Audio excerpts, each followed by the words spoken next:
Hey guys, I hope you're all doing well. My name is Lilia and today I'm going to share a dating story time with you. Now before we're going to jump into this very juicy, intense, crazy story time that I have for you today, I wanted to say that the reason why I'm doing this video is because in my last LA diaries, I will have linked it in the description box down below, I talked about my online dating experience. A lot of you guys really enjoyed me talking about that, me opening up about that. And that felt not only good because I felt like I could help anyone out there in the same situation as me, feel like you're not alone, but it also helped me out a lot. A lot of you wanted me to share more of my dating stories because I have quite a few of them. I started thinking about which stories I wanted to share in the dating story time. And I kind of realized that I had two options. I could either share a few shorter, crazy but more funny dating stories, or I could share my most intense, craziest dating experience I've ever had. And I asked you guys which one you would prefer, and most of you said either the very crazy intense one or both. So I'm starting with this crazy intense one, which was originally not the story that I wanted to share, not because I haven't shared it before. I've never talked about it on my YouTube channel, but I've actually written a blog post in 2017, which was 1 year after it happened. It took me a year to find the courage to actually write it down, let alone talk about it. So I guess 4 years later, I've now finally found the right moment to share this experience while talking to you. And I know I'm talking to a camera, but now that we're all in quarantine, talking to the camera is like the best in real life interaction that I'm getting with people. So the dating story time that I'm going to tell today is about me falling in love and being in a relationship with a compulsive or pathological liar. Before I'm going to continue, I would highly suggest getting some sort of beverage. I have a foamy oat milk latte, as always, but feel free to get a cup of tea, some coconut water, whatever your heart desires, because this is going to be a very long story time. So pathological lying or compulsive lying used to be a diagnosable disease, like separate disease in the DSM, which is the Diagnostic and Statistical Manual of Mental Disorders. I had to look up that definition. So it used to be its own mental disorder. However, in the current DSM, they actually decided to remove that disorder as its own disorder. It's not diagnosable by itself anymore. Rather, it is a telltale for any other mental disorders. What makes compulsive lying or pathological lying different from typical people who lie? So pathological or compulsive lying is the chronic behavior of compulsive or habitual lying. Unlike telling the occasional white lie to avoid hurting someone's feelings or getting in trouble, a pathological liar seems to lie for no apparent reason. It's really hard to actually catch compulsive liars in their lie because they're very well versed in making the lie a little bit crazy, but still very believable because they have lied their whole way through life. So they're very well versed in how to make their lies believable. So with that definition out of the way, and I will link some extra sources in the description box down below if you want to read more about it, it is time to start my most intense dating story. The story starts in 2016, which was when I was 21 years old. I'm now 25, so it seems like I was a little baby back then. At that time, I was in my last year of my Bachelor of Laws at the University in Groningen, and I was almost done with it. It was around the summertime, right before I had my final exam period. I was already single for a year. And a year doesn't necessarily seem that long, especially when you're a student. The student culture in the Netherlands is really casual, so no one really gets into relationships that much during your study life, study time. When I liked a boy, I never just wanted to fool around, which by the way, nothing against that. If you're down, if you're cool with that, do you, girl or boy, you know, as long as everyone is consenting and safe. But I would always fall for a guy and think that I would end up marrying that guy. I was that type of girl. So for me, dating was always more serious. So I was single for a year and I already had 3 serious relationships, which is quite a lot, I would say. Being 21 and having 3 relationships that lasted between 1 to 2 years. So being single for a year was kind of bothering me a little bit. So I decided to do what one does when one is bothered being single, and that is to download an online dating app. And at that time, I think there were only a few dating apps, but Tinder was still the most popular. Right now, Tinder is considered more of a hookup app, but around that time, a lot of people were still on Tinder. It was not necessarily only for sex. I downloaded Tinder and I went on a few dates. None of them were really my thing, until I matched with this guy named Jay. Jay is not his real name, and I'm not going to share his real name because I want to respect his privacy. So me and Jay matched, and normally when you match on Tinder, you talk for a little bit, you ask each other a few questions, and you meet up. However, with Jay, things were different. We talked a lot, and then our conversation would kind of die. We wouldn't talk for weeks, and then he would send me a message again. We would start talking, and then the conversation would die again. And that's how our cycle was going, until we finally decided to meet. And normally, I wouldn't really get that nervous whenever I would go on a date. I always was pretty cool during dates. However, with Jay, everything was different because not only was he 100% my type, I thought he was so sexy, so cute, but also because he seemed way more mature and ambitious and just like he had his life together compared to the guys I've dated before. Especially because I was 21. So I dated guys that were also in law school with me or also in my same university. So they were all about my age and still very immature. But Jay was 24, he was a photographer and a graphic designer, and he lived and worked abroad for a few years in Sweden and then recently moved back to Groningen to take care of his mom and his brother because his dad was not in his life, which was also something I could really relate to. From the start, I felt like we had so many things in common and it could potentially be a very interesting, very fun first date. And I remember it so clearly because that first date was still, up until this day, one of the best first dates I've ever had. It was a beautiful day in the Netherlands and I took a break from studying for criminal procedure law to go on this date with Jay. And we decided to go to the park and we bought some snacks and we were just sitting on a bench talking about life,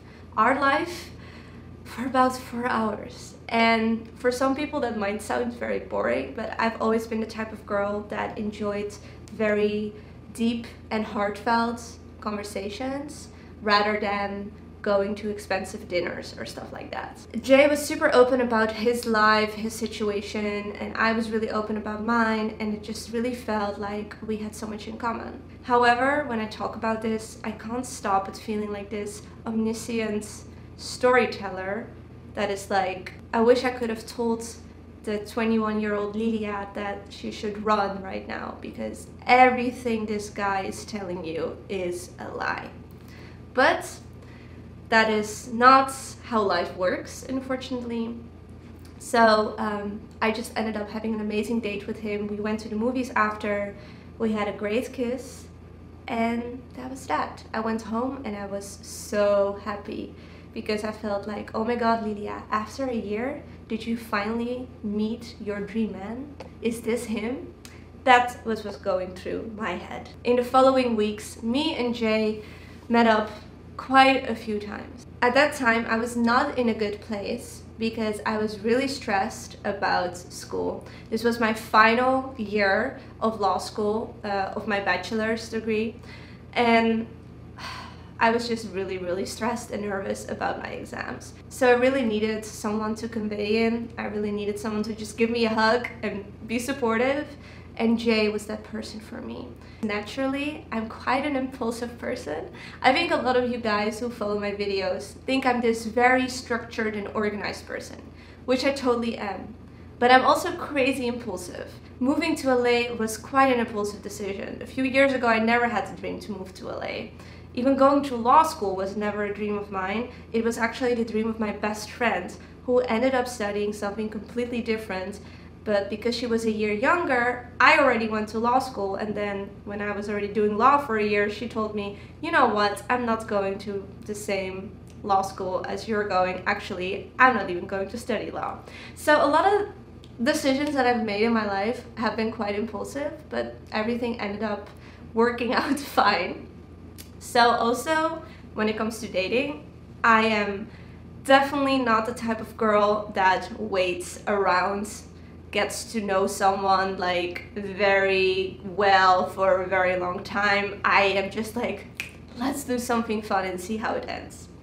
Which is not always the best approach.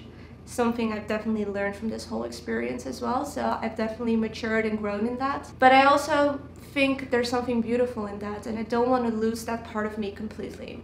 Anyways, I was just done with my last law school exam. I was completely over life at this point. I was dating a cute ass guy, and I thought, you know what would make this whole situation even better? If we would go to Paris together. So imagine dating someone for like 3 weeks, a month, and then suggesting, hey, do you want to go to Paris for the weekend?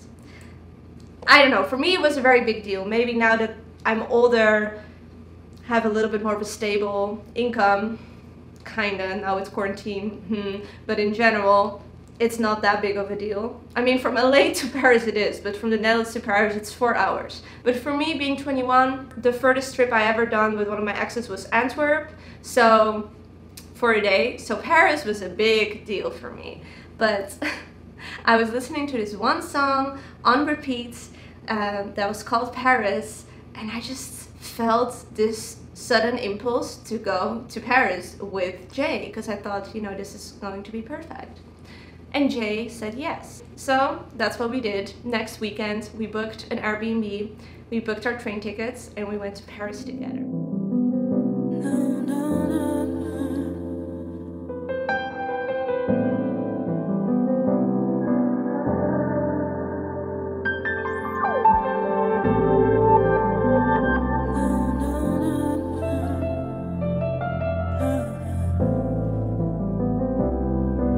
Now we're just chilling here in the park, and it's so nice because 2 days ago I was studying my ass off, and right now I'm just sitting here enjoying myself in Paris. And I don't know, I just feel very blessed, and I hope that I passed criminal law 3 with a good grade, because then I officially have my bachelor in law. Woo.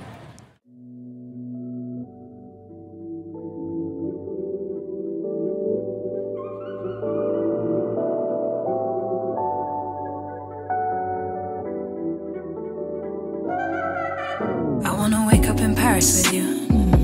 I wanna travel the world, see beautiful. So much foam! French people understand coffee because the foam part is the best part of the whole coffee. I'm so happy right now. I wanna wake up in Paris with you, babe. Cause you're the only one I care to be with, true say. Take you all over the world, get everything from my baby girl. That Paris trip was just picture perfect. He was so sweet throughout the trip. He always offered to take pictures of me because he enjoyed it so much, because he was a photographer. He loved art like me, so we went to the museum. We went to all these cute coffee places that we both really liked. It was just an amazing trip. Amazing trip. So I was on a high, honestly. I just finished my last year of my bachelor's. I was in Paris, my favorite city in the world pretty much, and I was with a lovely guy. I thought, what can go wrong? Life is perfect. And oh, if I would only know how wrong the situation would go after this. My best friend Oki, still my best friend, love her, hey if you're watching, she was like, Lilia, who is this guy that you're all of a sudden going on a trip to Paris with? I need to meet him. Because we were only dating for a few weeks, so it was kind of fast to meet friends. She was like, you already went on a trip together, I should at least meet him. When my best friend, Oki, met Jay, that was the first time there was a red flag in the situation. Because I personally think that going to Paris, him saying yes to that, is not necessarily a red flag. Or at least not for me. When my best friend met him, Jay was acting very weird. He was super quiet, and even though he was quite a chill person normally, with my best friend, he was just almost not saying a word. Like, he was quiet to the point that it was like awkward. When, you know, someone asks you a question and you just don't necessarily respond to that question, it was that type of awkward. So I was just like, what the fuck is going on? But obviously, I was already so emotionally attached, and I was so in love with Jay that I didn't even really think that was a red flag. I just thought something is going on, like, I don't know, maybe he doesn't like my best friend. Jay went home, and my best friend told me, okay Lilia, I don't know, but I don't have a good feeling about this guy. He is weird. And I got so mad at her. I was like, what do you mean? He is such a good guy, like, you just don't know him, you've only seen him once, you're so judgmental, blah blah blah blah. I was going off. I was blind and she was not. And she from the start noticed a weird vibe, and I just didn't see that. Me and Jay continued to date. At this time we were official because he officially asked me to be his girlfriend, and everything seemed to go well, except for one little thing. And that little thing was that sometimes Jay would kind of disappear. It kind of started with him just not responding to my text for a few hours.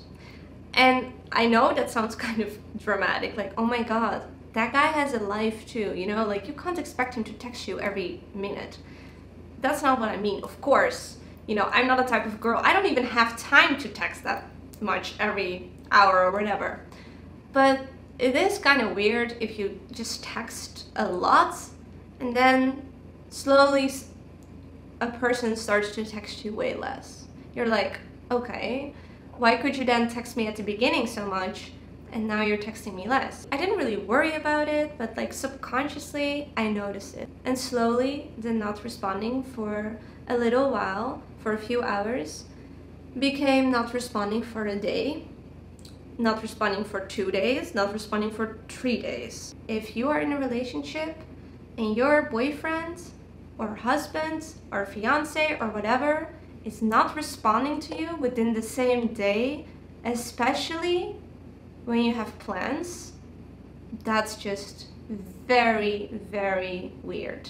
And this was the beginning of all the kind of weird excuses that Jay would come up with for ignoring me for multiple days. It all started off quite innocently.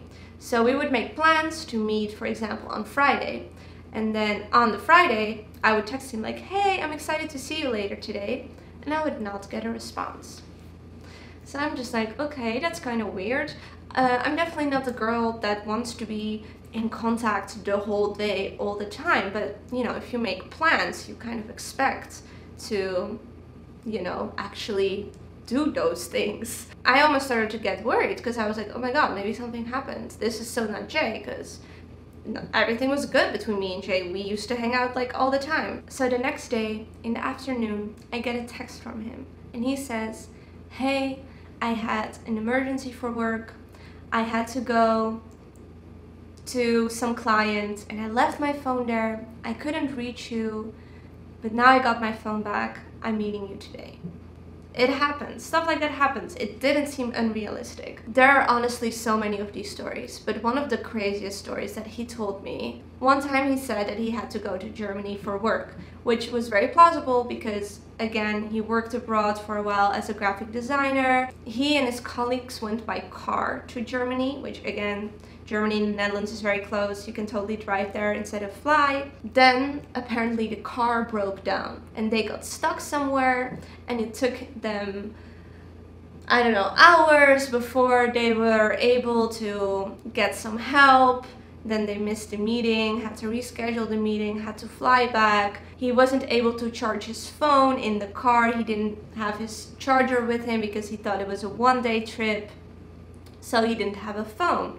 So that is why he couldn't message me, because this took like 2 days. I thought it was weird, but I also thought, like, you know, some people are just very unlucky. You know, I've also had some crazy stories, but they're true. So I thought, this is a crazy story, but it's not like 100% unrealistic. I mean, shit like this happens. I just thought, because there's literally no reason for him to lie, he must be telling the truth, because he would know that how crazy the truth is, I would be able to be understanding, because I'm just very empathic and understanding of people's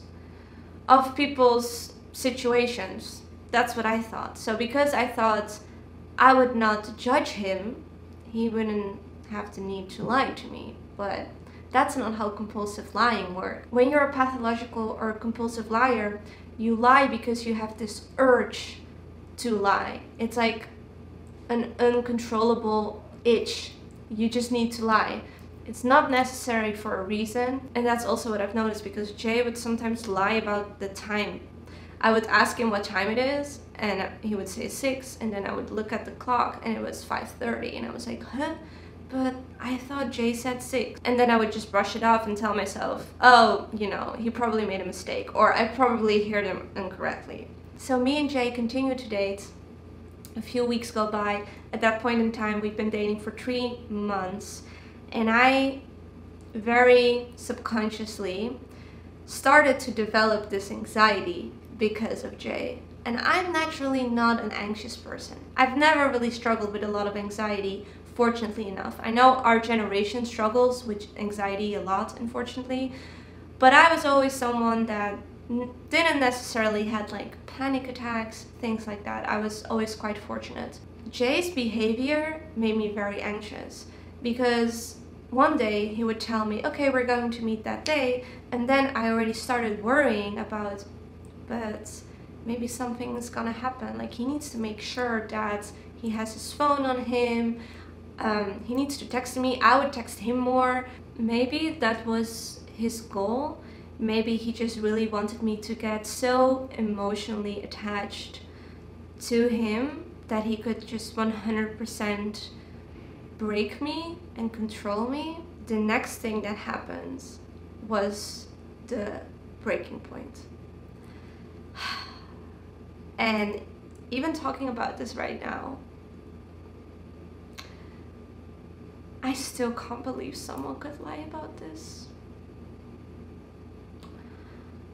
But okay.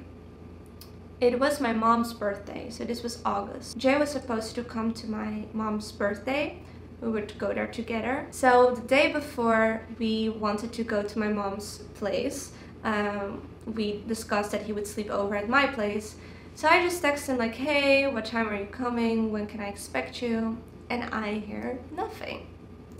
So I call him, I text him, still nothing.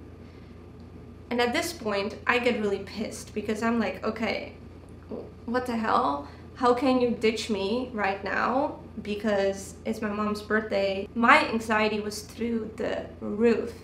I was feeling so anxious. I wasn't enjoying my mom's birthday at all. My mom wasn't enjoying her birthday at all, because obviously she knew something was going on. I felt really bad that she wasn't having a good time, so it was just a messy situation. Again, perfectly planned by Jay. His behavior was not only affecting me, but it was also affecting my mom. And I don't know if that was his goal, but if it was, he was very successful at it. So around 4 p.m. on my mom's birthday, I get a Facebook message. And the Facebook message is from Jay.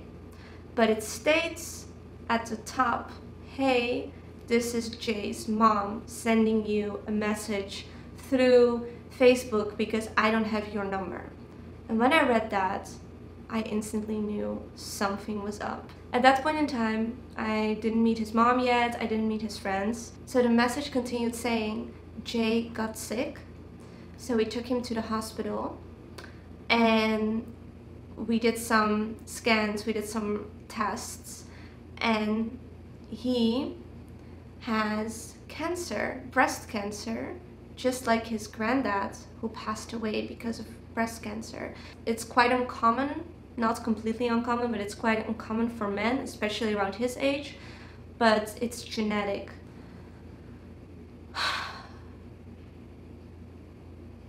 When I heard or when I read that message, my world was crashing down. I literally remember just collapsing on the floor on my mom's birthday with like all her guests, and I just started like crying, and everyone was like, oh my god, what is happening? And I was just like crying and screaming like, my boyfriend has cancer. I ruined my mom's birthday completely. That also didn't seem to matter at all, because obviously a birthday is a birthday, but when your boyfriend has cancer, that's something completely different. After that, I was able to get in touch with Jay because he was apparently out of the hospital. He had access to his phone. And when I saw him, obviously, I didn't even want to say anything about him not texting me for 3 days. I was obviously only concerned about, you know, his well-being and how he was doing. And he told me that because his cancer is so rare, the doctor suggested him to go to a clinic in Switzerland, because apparently they're specialized in male breast cancer there for young adults, and he would have a better chance of surviving if he would get therapy there. And he would have to go there mid-October. I was just, you know, trying to be as understanding and supportive as I could be, because I was like, he really needs me right now. I have to put him first. He has cancer. Like, he's a young guy. He seems all healthy and fine, and he has cancer. Like, my problems do not compare to his. So whatever issues I have with him, I need to, you know, I need to suck it up, because the real person struggling and suffering here is him, not me. So even though his ghosting behavior continued, he would still ghost me for a few days and then come back again late at night or anything like that. I didn't make a deal out of it anymore, because I knew that it wasn't about me, it was about him right now, and whatever he had to do to cope with the situation, that's what he needed to do. Fast forward to the beginning of October. He ghosted me again for 2 days, and I was just so emotional about everything. So I confronted him, and remember that I told you that when he met my best friend for the first time, he was super quiet. He didn't necessarily talk at all, and it was very awkward. That's what happened with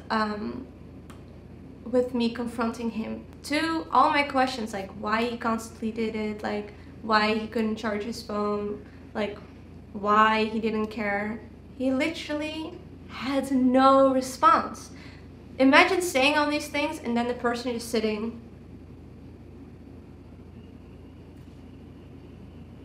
awkward AF. So awkward. And the more I kept pushing for answers, the less there was coming out of Jay's mouth. So I just gave up. I was like, okay, I guess he just doesn't want to talk right now. This is not, maybe I'm too aggressive, maybe this is not the way to talk to a person that has cancer, Lilia. Calm the F down. Maybe you need to talk about this another time. Let's end this conversation. I said what I wanted to say. I hope you will take it in consideration next time. And that was actually the very last time that I ever saw him. Up until now, I still haven't seen him ever again after that time. But I didn't know that at that time, because in a few days I would actually have my birthday, my 22nd birthday. And that 22nd birthday would become the worst birthday of my life. I'm a Libra, I'm born in October, I'm born on October 10. I'm 10 out of 10. Love to make that joke. So the week before my birthday, I actually had a press trip to Nice. We would come back on a Sunday, which was October 9th, and then Jay would pick me up from the airport. We would just celebrate my birthday together, and then on Friday, we would have my like birthday party with my friends. So I left on Friday, and at that time we were still texting. He was like, have a fun trip with your mom. I see you on Sunday. I'm going to pick you up. So I arrived to Nice. I sent him pictures of the hotel. It was this super cute hotel. I want to like FaceTime you, show you it. And he's not picking up.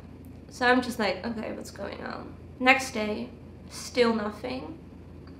And this was already Saturday. And then the Sunday, he promised to pick me up. So I arrive on Schiphol, that's the Dutch airport in Amsterdam, and my mom is literally like, do you want me to give you a ride? Because, you know, you haven't heard anything from Jay. But I was like, no, maybe he's surprising me, like maybe when we like walk out, he'll be there or whatever.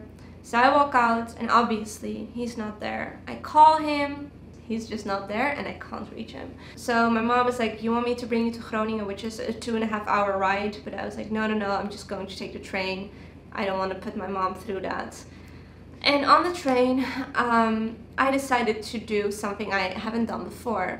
And that was contact his mom. His mom did send me a friend request on Facebook, and I actually told Jay about that, like, hey, your mom has sent me a Facebook request. And then he asked me not to accept her because he was like, you know, it's kind of awkward, like, she'll see everything you post, like, maybe she's gonna like already have like a first impression of you before you have even like met her in real life. And I was like, yeah, that makes sense, I will not accept her. So I didn't.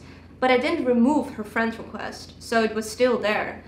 And then I was like, okay, I'm so worried about what is going on right now. My boyfriend is not picking up, he has cancer, my birthday is tomorrow, what the hell? I need to get in touch with him. I accept the Facebook request from his mom, and I sent his mom a message like, hey, I hope everything is okay. As you know, I'm Jay's girlfriend, and I'm trying to get in touch with him because he promised me to pick me up from the airport. Because tomorrow is my birthday, but he's not picking up his phone. Is everything okay with him? Do you know how to get in touch with him? So she responds quite fast, I think like in 15 minutes, maybe even shorter. She was like, yeah, Jay is fine, he's at home now. So then I asked her, could I maybe have your phone number, and then can I maybe call you and then you give it to Jay? And she was like, yeah, that's fine. So I call her, I'm like, hi, how are you? Yeah, could I maybe talk to Jay? She was like, yeah, sure. So she hands the phone to Jay. What happened next was the first time I think I listened to my instinct. Throughout the story, there were many red flags. But this time, it was the first time I felt something was not right. Because it was also, I'm like acting as if it wasn't obvious. It was fucking obvious. That's why I just couldn't ignore this red flag. Because when she handed him the phone, and I was like, hey Jay, what's going on? He started fake coughing. And like, with fake coughing, I don't mean like, oh, maybe he just has a weird cough. Nuh-uh. It was like, Like, he wasn't even trying to really cough. Like, it was the fakest cough I've ever heard in my life. And he was like, yeah, like trying to pretend as if he lost his voice, saying like, yeah, I'm sick, I lost my voice, I can't talk.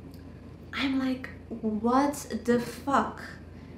Like, because I didn't understand why he would fake that he's sick, because he just could have told me, hey Lilia, I'm not up for it driving 2.5 hours back and forth for you to go to the airport, can we meet in Groningen? I would be like, sure, of course, I understand. So I was like, okay, fine, if your voice hurts so much, you can text me. So obviously he all of a sudden learns how to text me. I have to rest and stay home, so I couldn't pick you up, but tomorrow I will come if I feel better so we can celebrate your birthday. Obviously I was freaking disappointed because I felt like this whole past 4 months that I was dating him, I was just so in love and emotionally attached to him that I ignored all these flags, all these feelings that I had, my intuition, but it was like everything was coming down at me in that moment. I still wasn't like 100% done with him or over him, because I was like, he's going through a hard time, he needs me.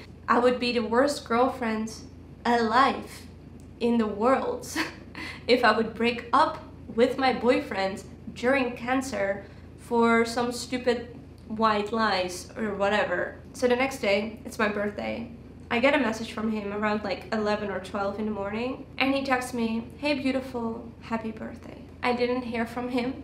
The next day, I didn't hear from him on Wednesday, I didn't hear from him on Thursday, and I didn't hear from him on Friday, which was my birthday party and kind of our goodbye party for him. So then it was Friday, and I had my birthday party, my birthday dinner with my friends, and everyone was like, "Where's Jay? Why is Jay not here?" And obviously I wasn't enjoying my birthday at all, especially because I knew that tomorrow he would fly to Switzerland and he would have chemotherapy, and I didn't know when I would see him again.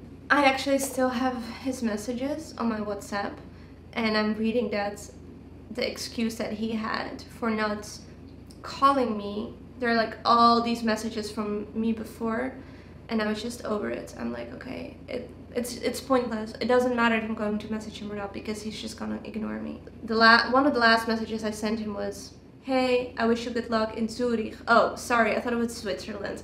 Apparently it was Zurich. Sorry, but you guys get the point. It doesn't change the situation. This also happened 4 years ago, so some details like that I have forgotten. Hopefully everything will be okay.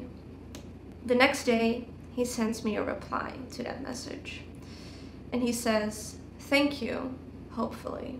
I was like, I can either fight even harder for this guy or give up, and at that time I just didn't have any energy left, because I was struggling. Oh, there's a dog outside, sorry. I was struggling so much with anxiety, which is something, again, I didn't struggle with before. He really gave me anxiety. I was so sad. I just had a horrible birthday. I felt so alone. So I was like, okay, I need to end things. So I sent him a message. I really hate the fact that I have to do this through text. I've never thought I would ever do this, but I think it's over between us, because the way you have acted past week towards me was horrible, and I already gave you a second chance. I'm referring to that one conversation where I confronted him and he didn't say a word to me. So I don't think you'll ever treat me right. So that's why I'm ending things. And up until this day, so 4 years later, he has never opened that message, never responded to that message. And that is how my relationship ended, but not how this story ends. Because when I ended this relationship, I didn't end it because I thought he was a pathological liar or a compulsive liar. I ended it because, you know, I thought he is not interested in me anymore. Even a guy with cancer would rather break up with me than stay with me in a relationship. So I still put the blame on me. I thought I did something wrong, but I never thought, aside from that weird cough moment, fake cough moment, that he was lying about, you know, more. So even though we broke up, our story didn't end there whatsoever, because the aftermath of this breakup and me slowly but surely, like a true FBI agent or detective, getting different clues about potential things he lied about, thrown at me through social media, through friends, whatever, was how I slowly kind of built a case against him, realizing all the little things he lied to me about, including the cancer. If you guys enjoyed the story and you want to hear the part 2 of how I discovered that he was actually a compulsive liar and pathological liar, because yeah, okay, his stories were crazy, but I didn't necessarily have proof yet that he lied about any of these things. That proof came later on in life, and that aftermath took a year too. So imagine being in a relationship with someone and only a year later discovering what he truly was. So if you guys are interested in that part of the story, then give this video a thumbs up. And if we hit the, let's say, 2,000 thumbs ups, I will film part 2 for you as well. And part 2 is pretty crazy, maybe crazier than this part 1. I really hope that this story time was like enjoyable, entertaining, helpful in some way. It was definitely quite heavy for me, not only to just talk for such a long time, but talk about this. Again, I haven't really prepared this story before I started talking, just because I wanted it to be more natural and just talk from my memories and then see what pops up. So if some parts don't 100% make sense, sorry about that. I do have a whole blog post written about this. It doesn't go into details as much as this one, but I'll have it linked in the description box down below. Also, I would really appreciate it if you guys could be kind and empathic and understanding in the comments. I know most of you guys are, but today, you know, in this video, I shared a topic so close to my heart that was such a traumatic experience for me. And I know maybe some of the things that I did were naive and stupid and other people would not have done, but I was 21. I never had bad experience with men before that time. I was faithful, I was trusting, and I was in love, and that's why I did all those things. And now looking back, I'm like, I would never have done those things. But then that's always the case when you know what's gonna happen. So, you know, I would just really appreciate it if you guys could be kind and understanding and not judge me for whatever stupid things I've done throughout this relationship with Jay. So yeah, with that being said, I'm going to end this video right now and edit it and see how I did and talk to you very, very soon, hopefully in a part 2. Bye guys!